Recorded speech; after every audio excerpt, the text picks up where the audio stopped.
Jesse Hernandez is with us. What's up, Jesse? He's asking, did Felipe discover Lean or Scrum first? That's a great question, Jesse. And I discovered Lean first. And I talk about this in my book in section 3. And when I first discovered Lean, I had some massive gains in my productivity and throughput, but I got stuck. I was almost 2 times more effective.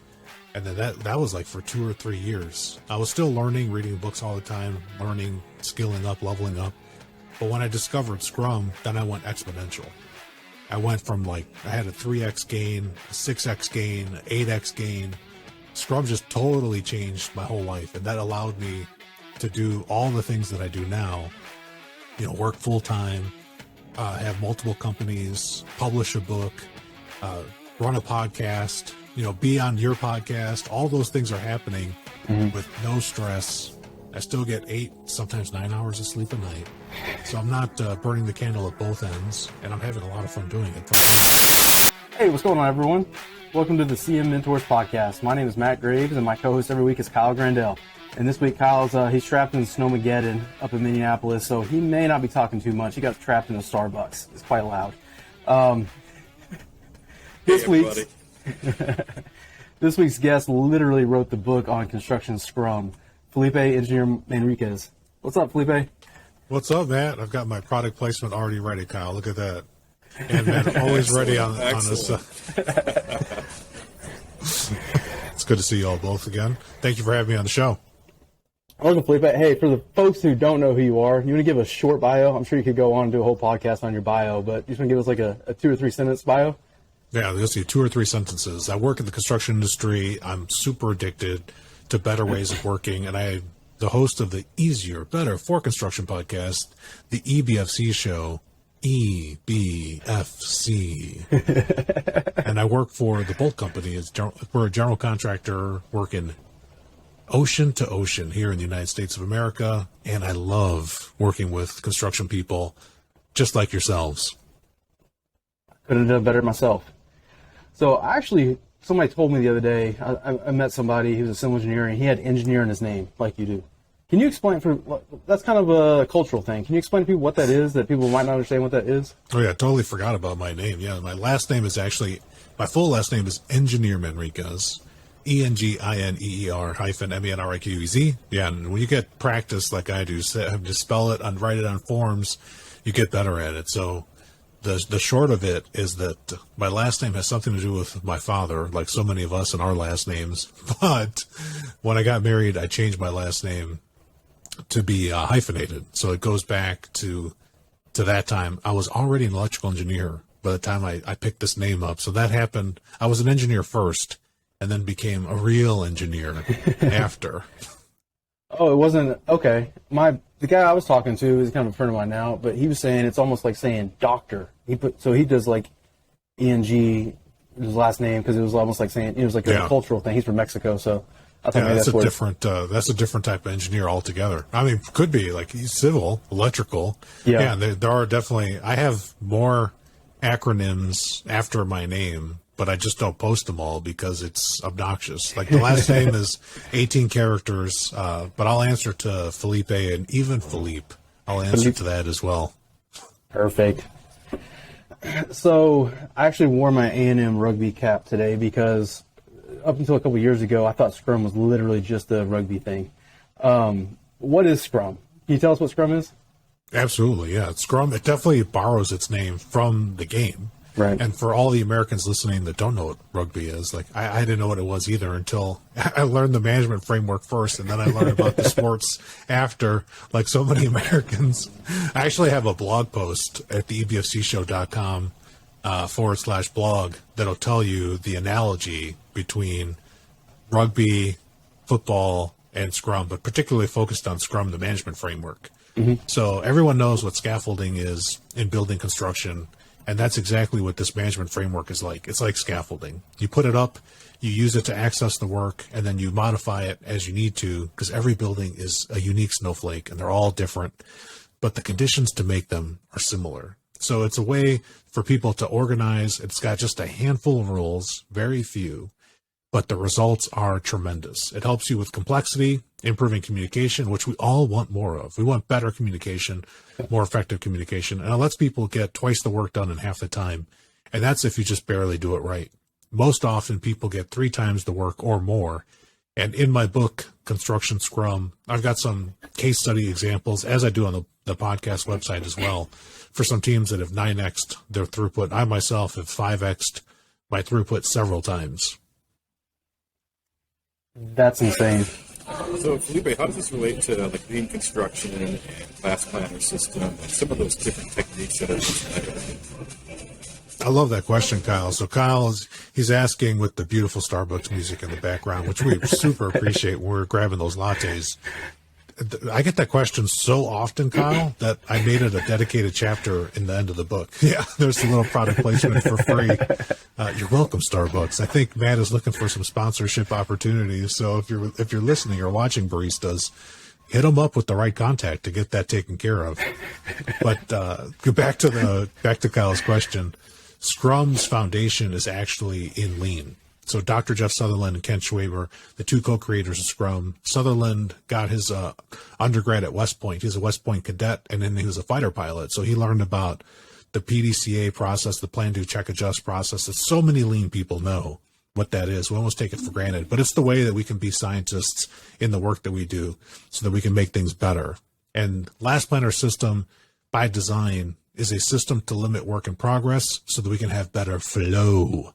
And Scrum and Last Planner are aligned in both limiting work in progress. In construction sites, as all of your listeners know, there's a lot of stuff going on all the time. And sometimes the way that contracts are written, we're incentivized to put more work in place because that's how we get paid. We get paid for work in place. However, if we limit that work in place and we get strategic, set some priorities, set some targets, we get more flow, you can actually increase the throughput on your site. You can build faster with less people simultaneously working if you follow some strategic thinking and prioritization, which Scrum and Last Planner are both aligned on. If you take the system and you look at the flow diagram, all my nerds know what I'm talking about, this flow diagram, and you overlay Last Planner's 5 connected conversations with the Scrum framework, they match 1-to-1. They're almost exactly identical. Now, they both came into existence in the 1980s, 1990s. They were published, but they had been being worked on for decades before, each of them. They came out in the same decade. It was the incredible 1990s. Like, magic was happening, and now they're starting to spread around the country. So I actually have a video, my first live stream at the EBFC show. I show a regular schedule. Everybody recognizes the waterfall schedule with the red bar, the critical path. I show a pull plan, taking those schedule activities, and then I show a Scrum board, and I do the same with that schedule in 3 different ways so that people can see the connections and how they can work together. And now I use Scrum as my container to hold my Last Planner implementation so that every time I do Last Planner with teams, I'm following a prioritized system that works at a very high level. And check this out, Matt. Have you ever heard of TACT? T-A-K-T. Kyle's heard of TACT. Have you heard of TACT, Matt? I've seen it on LinkedIn. I don't know what the hell it means. He's only seen it on LinkedIn. So TACT is a way to organize your flow through your project like a train running on tracks. So it minimizes variability, creates a very stable workplace. You can improve your schedules by sometimes more than 80%. So that's way faster than twice the work in half the time when you Sounds use like black magic. tech. It is magical. It is super magic. And so the only reason I'm bringing this up is because I use TACT in my Last Planner implementation as well. It's the 6th conversation where you level the crew flow, the crews, so that you're kind of working to the slowest company or crew, which every superintendent listening right now is like, why would I slow down to the slowest person? Those are the people I have to yell at the most. Well, let's stop yelling. We don't have to yell anymore. Now we can plan a little bit differently and get much higher flow and throughput rates on our sites. And anyway, so I used Scrum in a video recently. It's not published yet by the time your audience is watching the show. But a Scrum Master, a buddy of mine, Matt, that I trained coincidentally, also named Matt. Not this one. Not this Matt. But we went through a TACT implementation using a Scrum board and built a TACT plan that he's deploying as we speak this week on a residential construction project. So is the Scrum board, is that, I mean, I've seen Kanban boards, I guess it's called, where you've got like, what do they call it, planning, to do, or it's kind of holding, planning, or, I'm sorry, maybe walk us through it. To do, doing, and then done? Is that kind of the... Yeah, it's like, I feel like you've been reading my LinkedIn posts recently. I've put some really basic Scrum boards up, and it borrows definitely from Kanban. Kanban is the Japanese word for all the non-Japanese English speakers that Matt's talking to. It literally just means signboard or recipe. So you think about it as a signboard, and it's designed to limit work in progress, again, because we know that that's what allows more flow.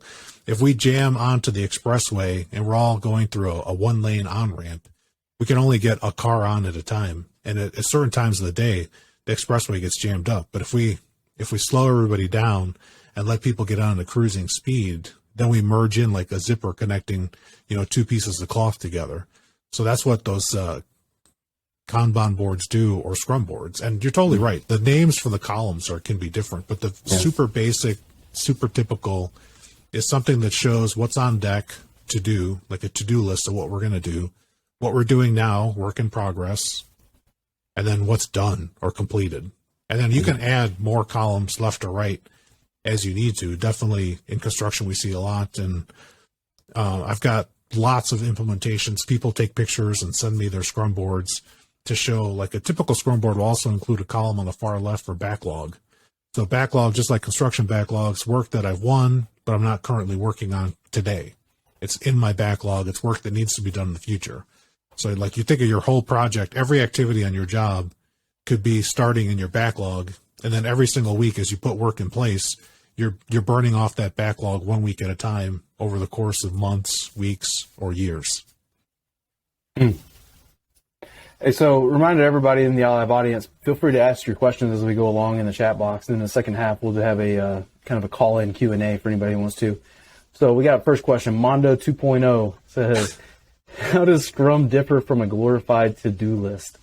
Oh, it's like, well, first of all, Mondo, thank you for the question. We super appreciate you bringing the questions. And I know that Mondo's actually read my book, Construction Scrum, so no shame plugging. The first time I met him, we were sitting at a bar, at a Lean bar, at a Lean event, listening to construction industry news. Lean bar. All right. A Lean bar. Yeah, it was a bar in Texas.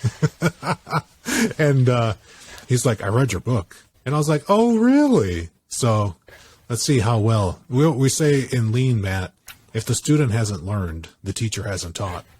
So Mondo 2.0 should know that in a to-do list, when people write it down, and I'm not against writing down things that you need to do on a to-do list. Mm-hmm. However, if you write it on a sheet of paper or even an Excel spreadsheet, it's not easy to move stuff up and down.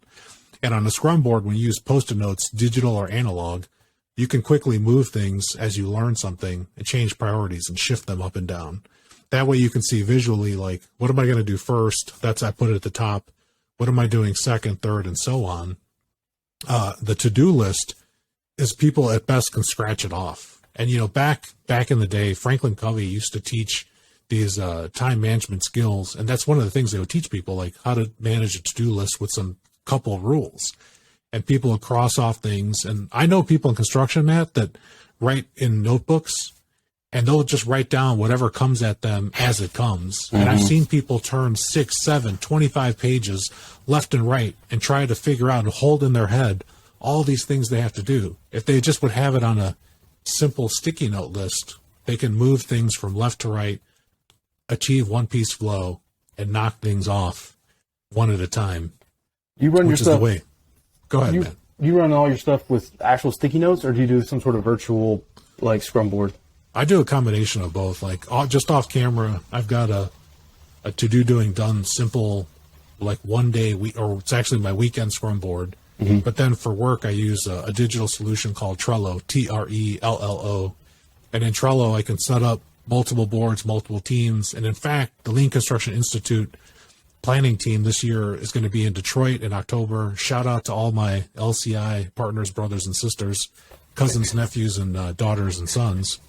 We're using Trello to organize about 25 people that are almost 25 different companies, and we're all organized in the same place, and we can filter with a tap or a click.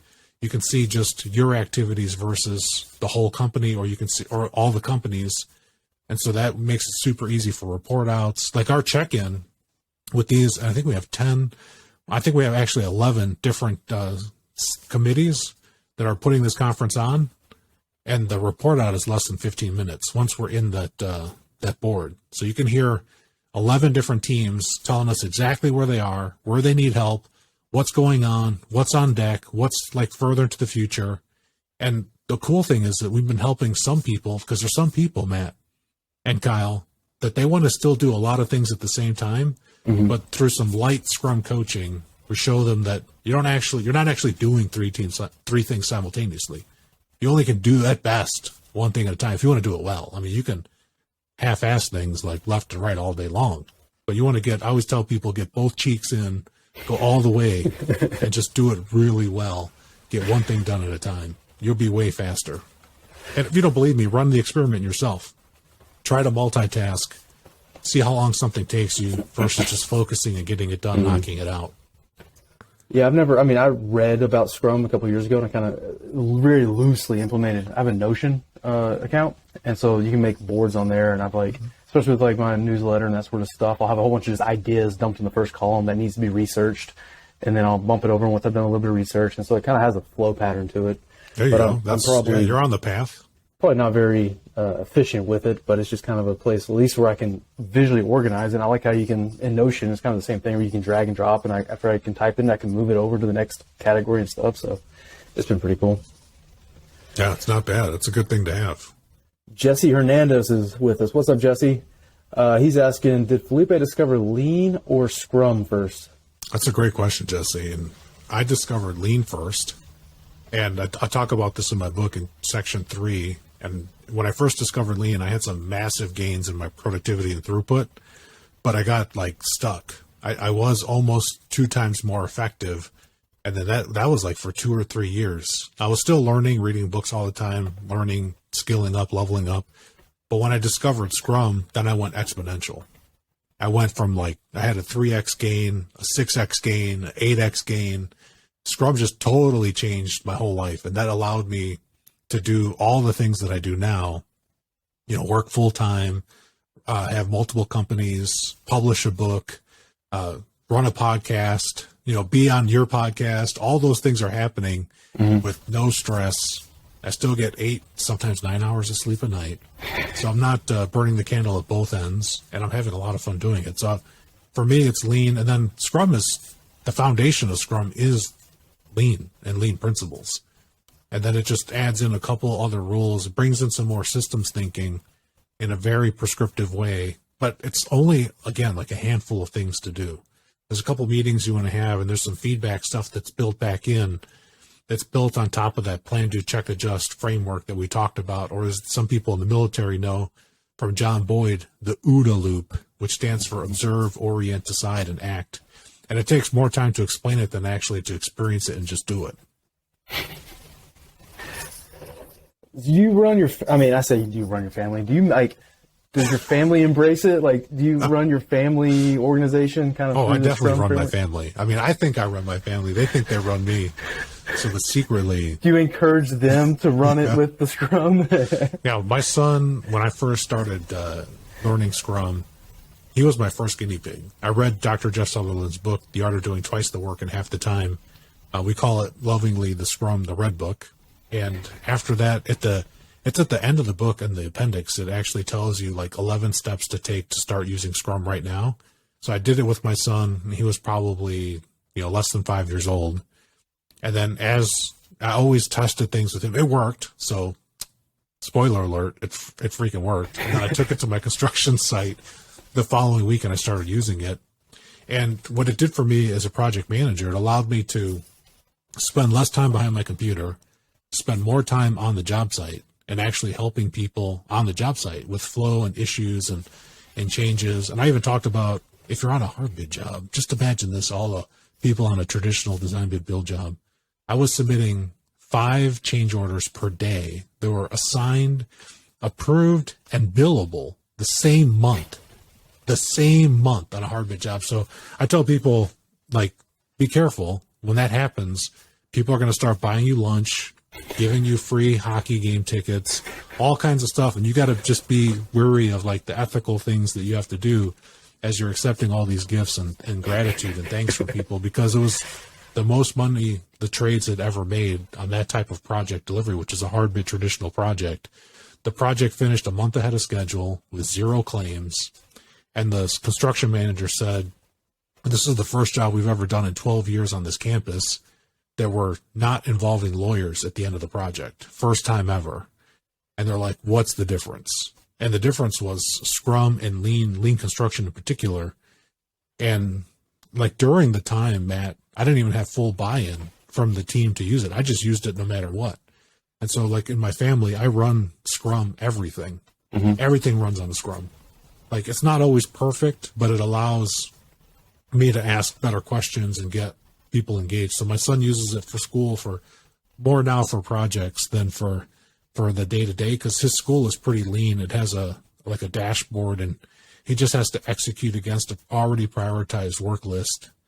But when he has some oddball project work where he's got to work with a team of other kids, he usually applies Scrum and acts as the Scrum Master with his classmates. That's crazy. Building a leader right he there. never tells him. He never tells them what it is in the moment, because only if they ask, like, how did you learn to organize like this? Then he tells them like what it is. And I'm the same way in the work too. Yeah. But people that know me know that I don't shut up about Scrum. It's what I talk about like every single day. Jesse has another question. He says, how does Felipe feel about measuring PPC or velocity on the Scrum boards? I'm not familiar with PPC, but I'm sure you do. PPC is it's a last planner metric for planned percent complete. Okay. So just imagine if on your schedule, if you looked at all your schedule activities in a 5-day look ahead, and you just counted how many activities do we have. Let's just imagine we have 10 for easy math. So if I have 10 activities and I'm planning to do 10 things, if my team achieves all 10, I have 10 actual things completed divided by 10 things planned, and that's 1 times 100 is 100%. So I achieved everything. If I only did 8 out of 10, I'd be 80%. If I did half, I'd be 50%. So that's what PPC is. It's a measure of actual work divided by planned work. And it gives the team a metric like how reliable are we promising. In Scrum, we use a different metric called velocity. Mm-hmm. And velocity just measures how fast the team is getting the value increments complete per sprint. And then, so like I said, in PPC, we had a 1-week look ahead, which most construction project teams use a 4 to 6 and sometimes an 8-week look ahead is very common. The most common I'm seeing now with teams is a 4-week look ahead, looking ahead of 1 month at a time. And Scrum, you can have a sprint that's 4 weeks long, but we more common see sprints that are 5 days long. Because we know if we reduce the batch size, the team's throughput and speed actually increases. So there's a little hint for everybody listening. If you want to speed your project up, bite sizes are faster than big giant chunks. It's easier to swallow smaller pieces of food than trying to swallow big pieces of food. And the same is true for construction projects. And so velocity is a measure that really is for the Scrum Master and the product owner. It's not for the rest of the team. I mean, they care because they create the velocity. It's the speed. How many points are they achieving for every sprint? And you only total it up in aggregate at the end. So you can see, is the team getting faster? Their velocity is increasing. They're speeding up. Are they stable? Their velocity is the same. They're getting the same amount of throughput of work tasks every single sprint, or are they slowing down because something's happening, something's changing? You know, the product owner probably can't say no, and that really jams up people's ability to get work done as planned. So I say you can measure it. As a Scrum Master, I measure it no matter what. I'm always checking PPC or velocity, whether the team reports it or not. But it's not to beat the team up or to say, like, you know, Matt, your velocity last week was 12, and this week you're 10. Matt, you suck. Kyle, your velocity is 20. You're twice as much as Matt. Kyle, you're a stud. No, you don't measure it individually with people. It's a team metric for the whole team. Well, he's stuck in Starbucks. Of course he's going to be twice as good as me. Yeah, he's on double shot macchiatos. What's your cup right there, Matt? What are you drinking, Matt? Is that just black coffee or? This is the caramel macchiato. Oh, I guess right with the macchiato. So aside from obviously reading your book, what's the fastest way someone can get started? The fastest way to get started is Or actually easiest way, maybe. to actually read a little bit or listen. I've got the audio book. I've given away the chapter 9, which tells you, I read the Scrum Guide. So the Scrum Guide there's the actual guide, people. It tells you how to do this stuff. It's not like Felipe made it up. So Jeff and Ken put together this guide. They update it every couple years. So the 2020 guide is the last update. And I read that, I narrate it with this sultry, velvety voice. And then I'm giving construction commentary. So I'm translating some of the things that are domain specific into construction everyday language. So, like, how does this look for a project manager? What is this like for someone managing trades? What does this look like for a contractor? What is this for an architect? So I'm doing all that. That's 50-something-ish minutes of your life where you can get a richer, deeper understanding of what Scrum is and what Scrum isn't. And then you can watch my YouTube channel where I've got videos to show you how to get started with Scrum in 3 steps. I've got the blog that I've got some articles that are start doing Scrum in 5 steps, and then I've got some that go back to the original learning and training from Jeff. You can start it off in 11 steps. So depending on your learning capability, do you like to listen and do? Do you like to read and experiment? I've got something for both. And if you want to become a Scrum Master like myself, I have a 2-day Scrum Master course, and I actually have a course coming up where you can learn with your peers March 30th and 31st via Zoom. And it's California friendly time, Kyle. So it's going to be starting a little bit later in the day when you're done getting your coffee. And in March, there shouldn't be any snow in Minnesota. But I've been in Minnesota in the middle of April, Kyle, when it had 16 inches of snow fall overnight. So I know what it's like to get stuck in Minnesota with some snow firsthand. We have 15 coming the next couple of days, so it's going to be fun. I know what that looks like. And I was actually in Minnesota, Minneapolis in particular, some years ago for the annual Scrum gathering, where people from all over the world converged on Minneapolis to talk about how they're using Scrum in many different industries outside of software and hardware. So I forget.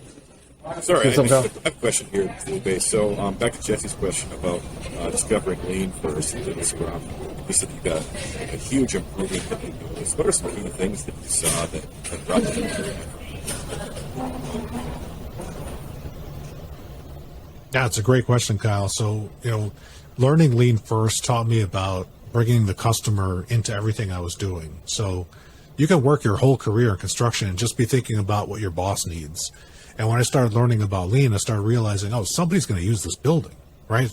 My boss is going to come and go. Who cares? But there's going to be people using this school, this hospital, this wastewater treatment plant, whatever building you're in. And so by thinking about how they're going to use it, it changed like what work was valuable and what work was not valuable. So that gave me a lot of capacity to not waste my time, because nobody likes to have their time wasted. And when I got into Scrum, what Scrum did was it made it way more tactical. And it brought that learning cycle down. So a lot of people listening that work in construction will often do a post-mortem at the end of a job, and they'll talk about lessons learned. And I'm putting like air quotes, lessons learned. So a post-mortem, the very words mean that doctors and nurses come together around an operating table where they've killed the patient. The patient has died, and they don't want to recreate those things again. They want to learn from that death of what happened. And I don't like to think about a project as something that's dead. I like to think of it like at the end of the job, it comes to life. And so that post-mortem lessons learned doesn't work. That's too big of a bat, just too much time waiting.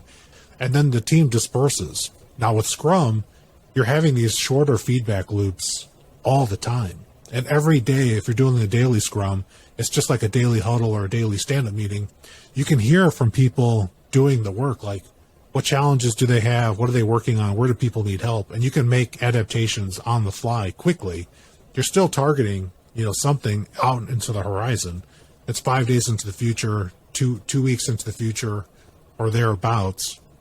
And so I think it's a much better way to track and get better habits and getting feedback much faster. And that's what really broke loose for me and allowed me to have those exponential improvements that I otherwise would not have. And people will notice, Kyle, and they'll reinforce like something's different. I got promoted as a Scrum Master. Once I learned Scrum, started using it, I got promoted to a project manager. That happened, and I credit Scrum for that. My boss at the time didn't even know that I was doing Scrum until much later when I explained it.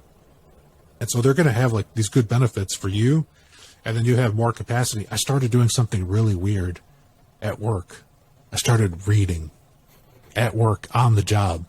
And I know people watching this podcast are like, nobody is like reading books on construction project sites typically, right? And you guys are laughing because you know you're not reading books at work. Kyle, are you reading books at work, or are you handling client issues? You know, it depends on how busy I am today. And if they're a reference book, so yes. That's one of the differentiators. Yeah, reference book is one thing, but I'm talking about like reading for learning, to experiment with something. I was able to start doing that only after implementing Scrum because I had the time. Because I would get all my duties done. I'd go mess with the superintendent for like 2 or 3 hours in the field, which he loved. He loved that I had all that time for him in the field. And then I'd come back into the office and, get caught up on emails or attend some key meetings, and then be able to increase my learning and learn more things.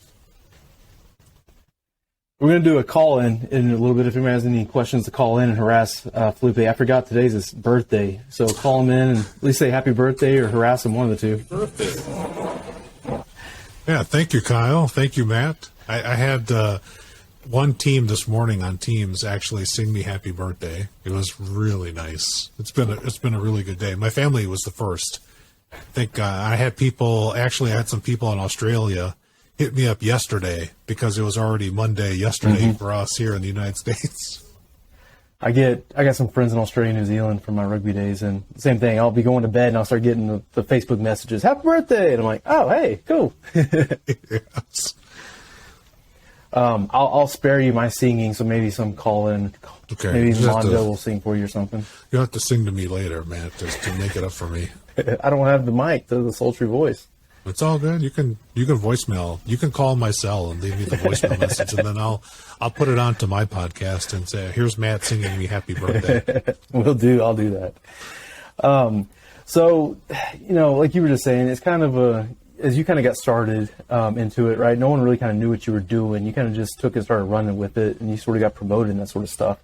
So if there's somebody out there, this podcast is really kind of targeted towards kind of the entry to middle level kind of construction managers. Maybe if somebody's trying to figure out the industry and figure out the best way to kind of manage their glorified to-do list.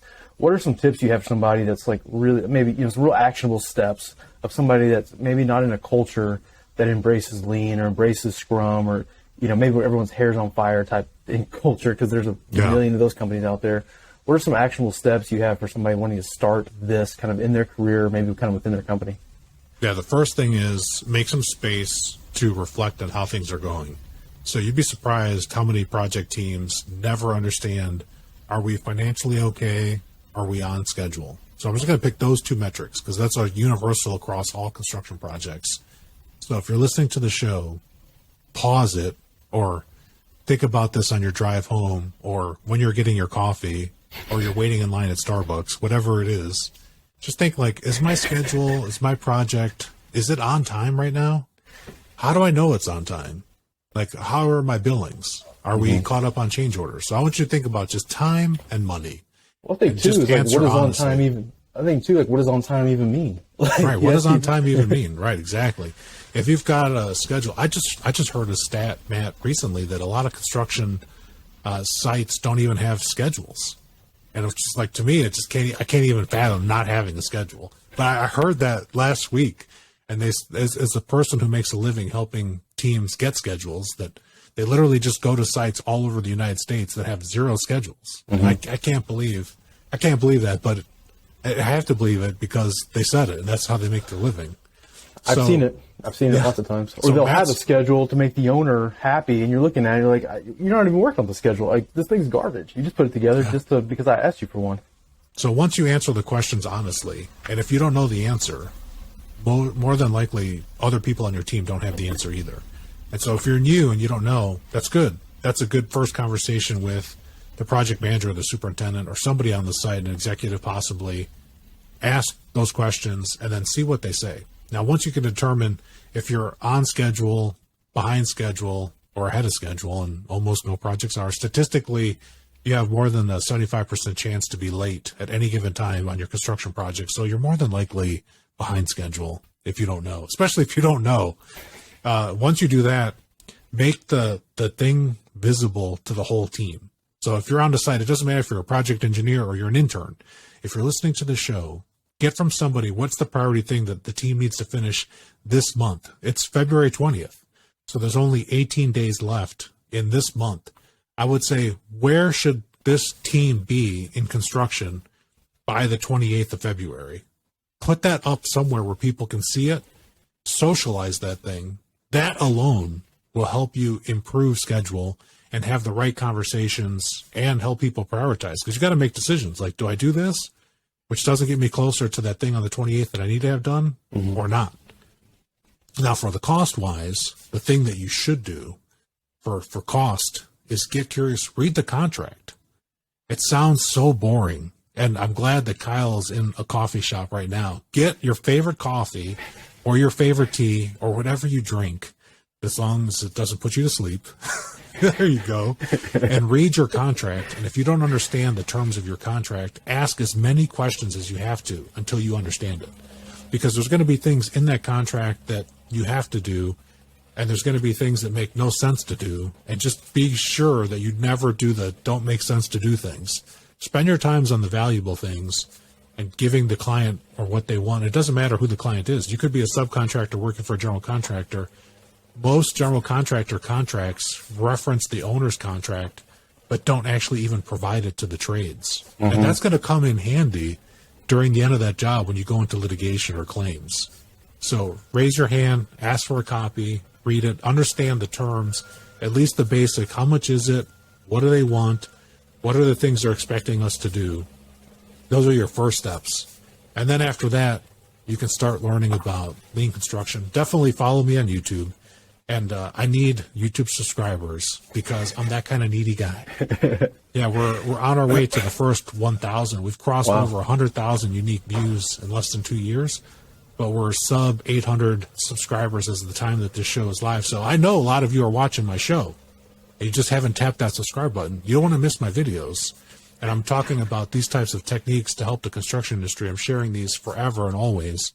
So hit me up on social. If you've got another starting place you want me to answer, I'll make a video about it and put it on my YouTube channel to help you out. That's awesome. I'm guilty. I don't think I've subscribed to you. I've seen a couple of your videos, but I haven't subscribed. 2 more subscribers, people, I'm going to get right now. I know that Mondo hasn't subscribed either because I would get the notification. So you're a little bit ahead of me. I just hit 32 subscribers on the Construction Yeti YouTube. So there you go. Congratulations. And I'm one of those 32. I saw that. I've been posting a couple of the shorts because that's a quick way to get a lot of views real fast. So But it's funny talking about the owner's contract between the general contractor being in the subcontractor's contract. I was on a project where I was on the subcontractor side, and I said, hey, to the GC, said, hey, let me have a copy of y'all's contract. You can't have that. That's our contract. You can't have that. I said, okay, sounds good. Scratch it out of my contract that I'm tied to it. Yep. He's like, well, I can't do that either. I'm like, it's one of the two, buddy. It's one of the two. You could get a redacted one because sometimes general contractors get all like gun shy and like having what the total contract value is. And I'm going to tell you, like, all that evaporates in 2 seconds once you go into litigation. So general contractors that don't understand that, talk to your counsel, talk to your lawyers. The subcontractors, if you're tying them to the contract, they have a right to see it. It's the right thing to do. Stop hiding stuff. Don't play games. I ended up getting a redacted copy after he got it from his attorneys or whatever. But I'm just thinking, like, I was one trade out of how many trades are on a project? Yeah, I think usually it's 16 to 60. Right, and I was like the only one who asked for it. I was like, this is silly.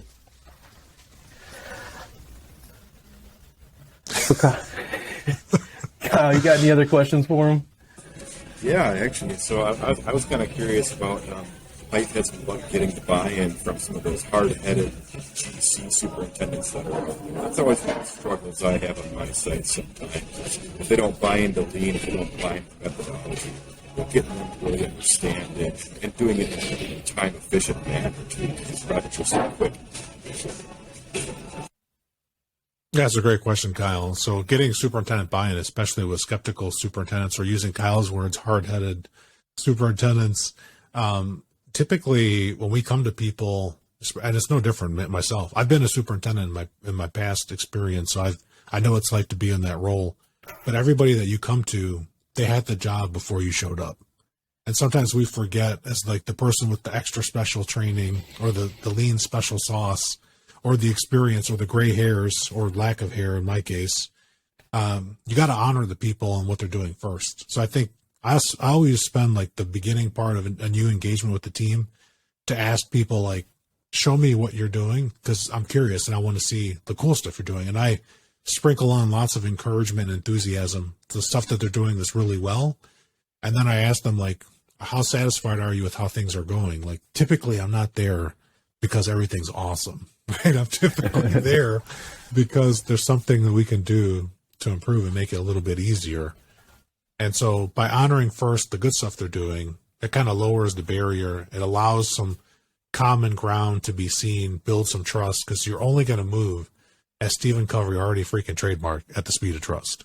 So like the more trust you can build, the more experiments and games and fun you can have. When trust is low, you're at best going to get people that are just compliant or doing it because they have to, because like their boss said they have to. And that's not going to give you a really good implementation. Like I want people to engage because it's exciting to engage. I want people to have fun on construction like I have fun. Like before we even started the show, I was showing Matt and Kyle all these sound effects I have on my phone. I'll even I'll roll up on the job, Kyle, with a Bluetooth speaker, and I'll blast sound effects like right off of my waist where my speaker's like clipped onto my belt. Just because that's the kind of fun person I am. I like to have fun at work, and only one time did people complain that I had too many sound effects, which is not bad. One time in all these years. That's awesome, though. So you talk about, playing devil's advocate here, because I love to do that. You talk about all these big stats, right? You can 2x, 4x, 10x, 100x your productivity. There's somebody sitting there listening to this says BS. Like, you can't do that. Is there something you can point people to? I'll put in the show notes. Is there some sort of data, reports, proof, studies? I've got case studies on the EBFC Show website. Click on the blog, type in Construction Scrum. It's the first blog post, has case studies. It shows 3 different examples. The second to last post, there's one, virtual design and construction, where they had a more than a 2x improvement in schedule time for virtual design construction coordination with multiple trades on a job that's over $200 million in size. So the stats are there. Full transparency, like we typically name names. We name names, and if you want to talk to the people directly for any of the case studies shared, I'm more than happy to make the introduction so you can talk to the people one-on-one, and you can hear in their own words what they say. The one in the case of the virtual design and construction, when I taught the Scrum Master, I taught a new Scrum Master who was his day job was a VDC manager for a large general contractor. He said, Felipe, all this sounds really good, but I don't think this is going to work. And I said, the place where it's going to be hard for you is actually getting the buy-in. Mm-hmm. And he agreed. He's like, that's going to be the challenge. So I said, you got to show people how to get there and then give them the support to get there with you. And I said, like, even if you don't make it perfect, it's still going to be way better than the traditional way. And so I think on that job, they saved months off of the schedule. Months. So for all the people listening, just imagine, like, most coordination schedules go overtime. They go way past what even a wild guess of what the time should have been. And on this one, they finished months ahead of schedule, and they even were able to handle a big design change during that same time period. So the stuff is possible. You can learn it in minutes and start applying it the same day. Some of the concepts I've mentioned just now, Matt, people can take the things that I said, try it right now, today, see what happens. I didn't realize there was chats. I was missing them. Jesse, put a shirt on and come join us. Mondo, you said you got a special T-shirt? Call in. Get you some camera time. Let's go. Yeah. Oh, look, he's inviting you to step up on the stage, Mondo. Let's see the shirt. Jesse's always shirtless. So I've had a number of phone calls with him, and thank goodness he's always got a shirt on when I talk to him. He probably rips it off Hulk Hogan style as soon as we're off. But you got to go to his TikTok and see him paddling on the water. Is there not a call-in button, Mondo? I don't know. I've never called in. There should be a button. Well, you figured that one out. I have a question for you. So when it comes to project delivery, have you seen Scrum, Lean, Master Planner, TACT work better with certain delivery methods? I mean, integrated is probably the best one, of course, right? Yeah, integrated project delivery. Kyle, your spidey sense is spot on. Like an integrated team, your contract, you're incentivized. You're sharing risk and reward with all the partners. So at that type of project delivery, it typically is a learning, like experimental lab, and people are incentivized to bring innovation in and try these types of methods. There's several different owners, even outside of healthcare construction, that are using integrated project delivery, and we're seeing Last Planner is almost standard issue on all of those jobs. In design, we're starting to see a lot more Scrum in design, though we also have it on construction as well. So that's happening more. But even on hard bid jobs, we've got teams picking up Last Planner. Like Mondo, if he could ever figure out how to call in, he's he works for a company and they do a lot of hard bid work, and they're using Last Planner system on their projects now because they have him. Even though he can't, click a button to call in, he can help people learn how to do Last Planner system, which is pretty freaking funny. I do want to thank Mondo for subscribing to the EBFC show finally after all this time. So thank you for that. And I know Jesse's already been subscribed since day one, the early days, which I super appreciate. Yeah, I mean, you see it on those types of contract types for that reason, that people are sharing risk and reward. But on the other types, I've heard this, Kyle. People have said, like, I would do Lean if the owner bought in. And I put a video on LinkedIn 2 weeks ago talking about how that's just piff-poffery, or in plain English, nonsense. Like, I would do Lean. I don't care if the owner wants to do Lean. Is it my company? Is it my project? Do I have responsibility? I'm doing it for me. And I'll share with the owner how it benefits them and why it's good for them too. But I'm going to do Lean no matter what. I didn't get respect for people and continuous improvement embroidered on my shirt because the white letters on this blue shirt look good. I did it because these are the values that I'm bringing in and out to everything I do. Absolutely, and I totally agree with that. I mean, from what I've seen lately, a lot of projects, even the ones that I've worked on, if they call them design, bid, build, design, build, they usually end up being more integrated anyways. And that's just how the industry is going. And for the better, thankfully. Yeah, we just were on I was on the Contact Crew podcast a couple weeks ago, and there was a report published by Design Build Institute of America, and they're talking about the rise of design build, and specifically progressive design build. Hard bid is starting to get some real competition in the United States.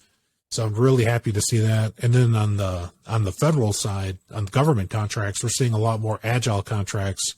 The U.S. Department of Labor has even put out new contract requirements. They want construction teams to be agile, and the stuff that they're doing for Department of Defense type of contracts and other types of infrastructure contracts. So we're seeing a shift. People are recognizing the benefit.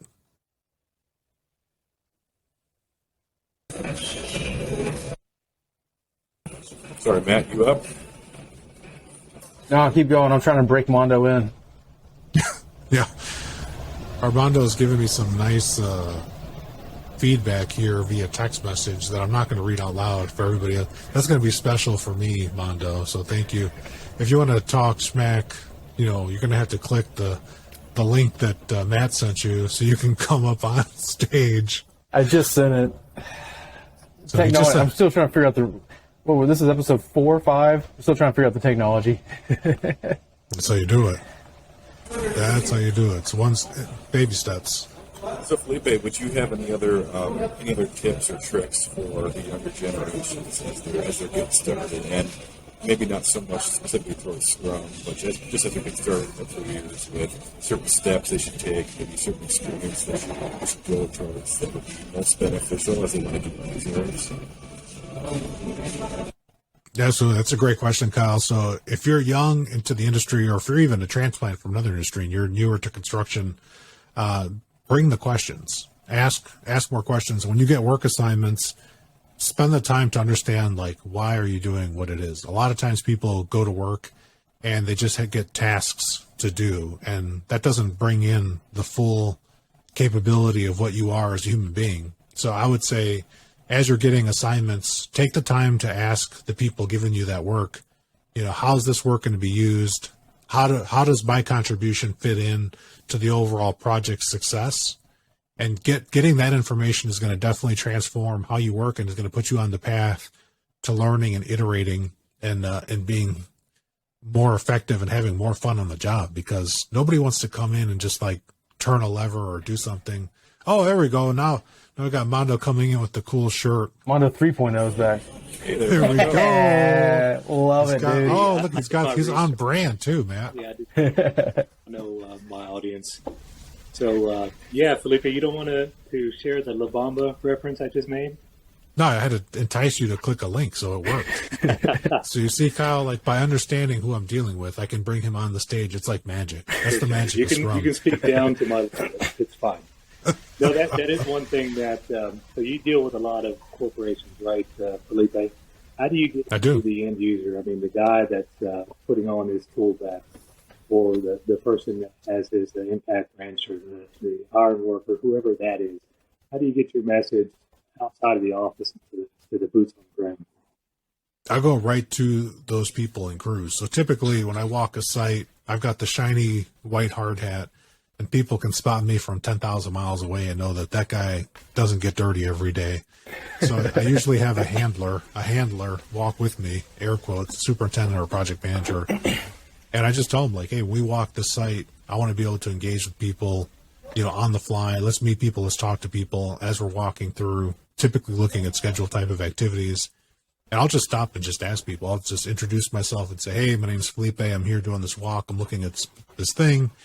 And I'll ask them like what their first name is and make the human connection, and then share with people things that, if there's something blatantly obvious, like if I see them working way too hard, like if they're going back and forth and doing a lot of travel to get tools or something, I'll just say like, hey, who's in charge of where we set this up? Can we make this change? And typically it's the people I'm walking with, if we're the general contractor, we can change the logistics of the site and make some rapid improvements in seconds for folks that have massive impact across the entire site.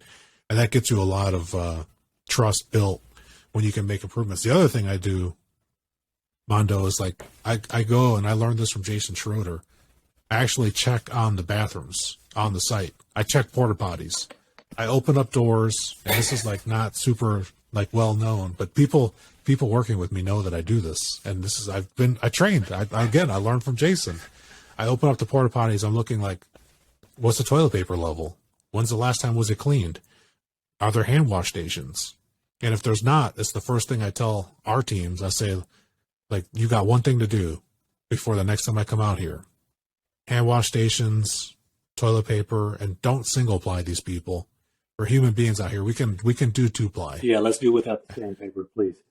Exactly. See, Mondo knows what I'm talking about. Oh, yeah. If you ever had to use a porta potty, you bring in your own stuff, but I mean, inflation's real. That stuff is hard to come by, and if you have to provide your own as you come to work, I mean, that's money out of your pocket. So I guess the next question would be, and I'm a questionator as well. Jesse has taught me well.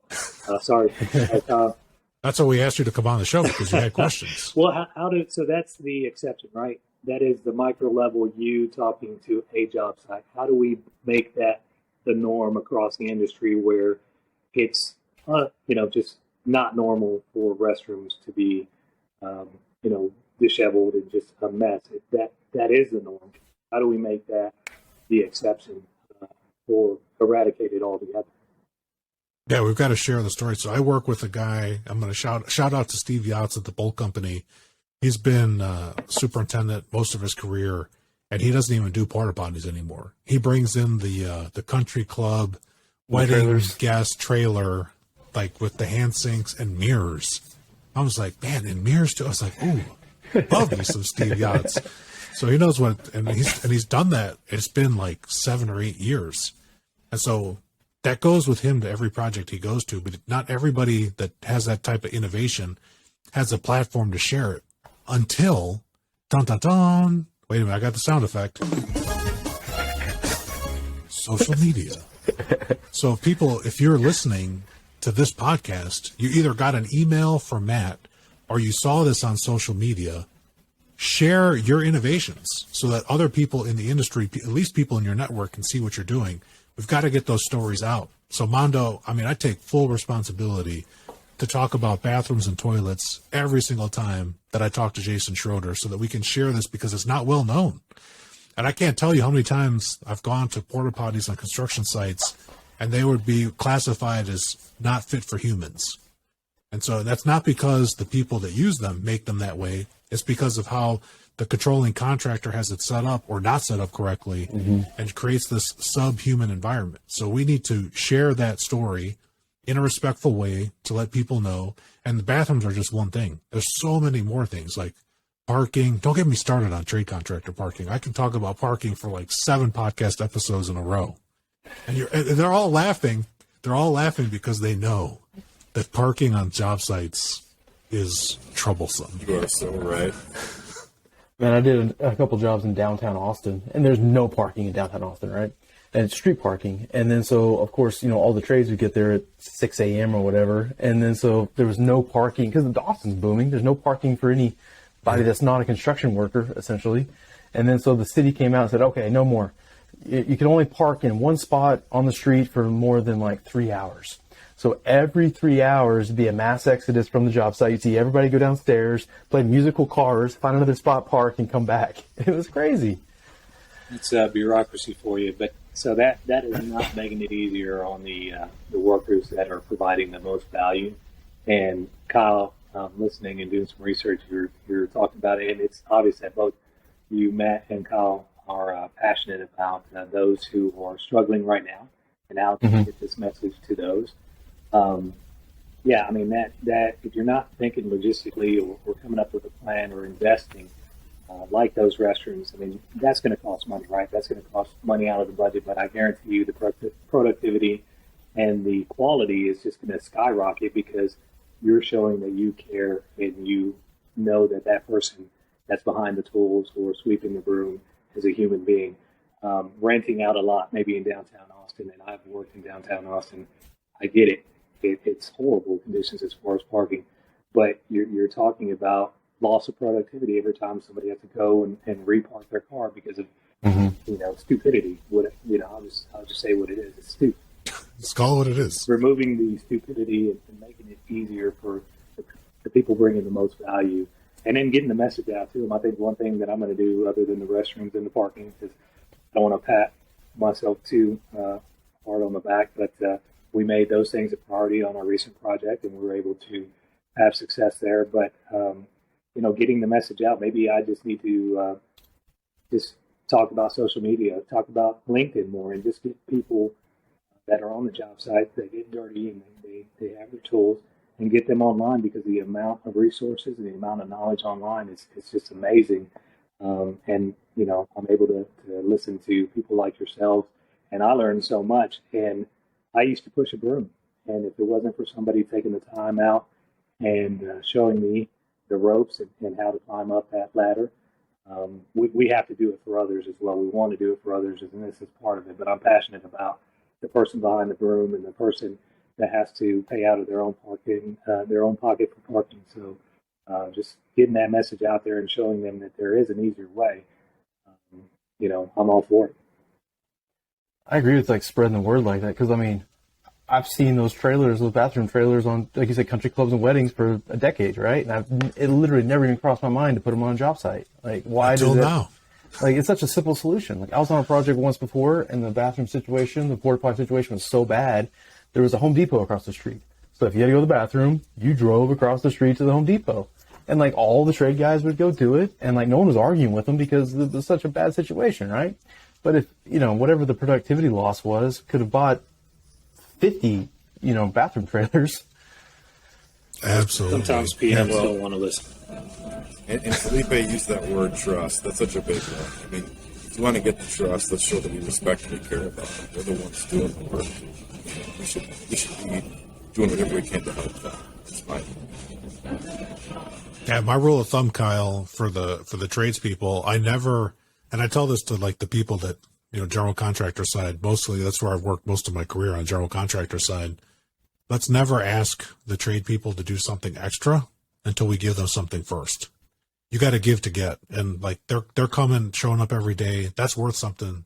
That's priceless. Like the people that build this country, without complaint, come to work every single day, work in extreme conditions, out in all kinds of elements. I mean, I've frozen my tail off on a solar field before. We were on the side of a mountain, and I was just like, you people working this every single day. My God, let me get coffee for everybody here. What can I do?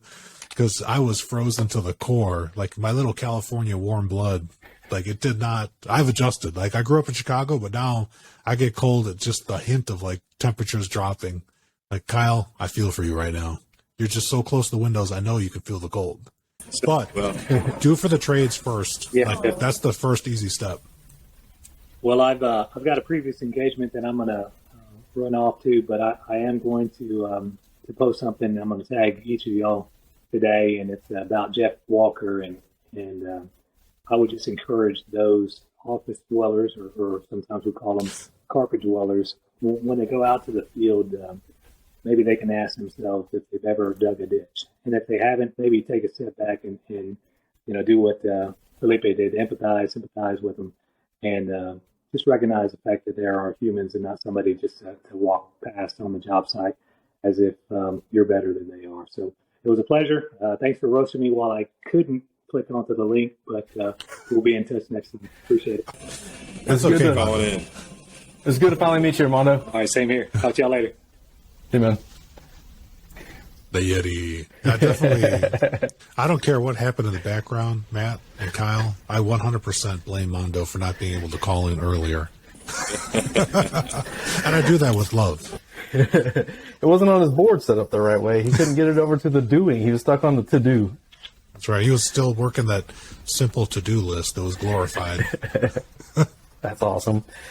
And we're running up on an hour here. I think we've probably got all your places to find you. I'll put them all in the show notes. I think you've plugged them commercial throughout the whole episode, so you're very well at that. Yeah. Thank you, man. Yeah. For people listening, if I didn't say it one more time, I'm going to say it one more. I'm going to take this opportunity. The website to get after this book, and it's available on audio and Audible and iTunes, Apple Books, constructionscrum.com, just like it's spelled. And there you can find links to contact me and even leave me a voicemail message or an email at worst. So check it out. That's the place to get a hold of me. On LinkedIn is my most favorite place. And today, thank you everybody for wishing me a happy birthday today. It's been incredible. Like I'm feeling the love, people. I'm feeling the love. It'll be a couple weeks past your birthday when this actually goes live. But it'll be, if everybody's listening to this, go follow his YouTube. That'll be a belated birthday present you can give him. So that's a priceless gift. Like Matt is telling truth. If you subscribe on YouTube, you will have love from me. It helps the algorithm. It spreads your message, and it's something I had no clue. It really even made that much more sense until I started learning more about it. And so, yeah. So, Felipe, I appreciate your time, man. Any parting shots, Kyle? Yeah, thank you so gonna sing much. for him? I would, but I'm in Starbucks. What you Go get the baristas to gather around and sing happy birthday. Go get them.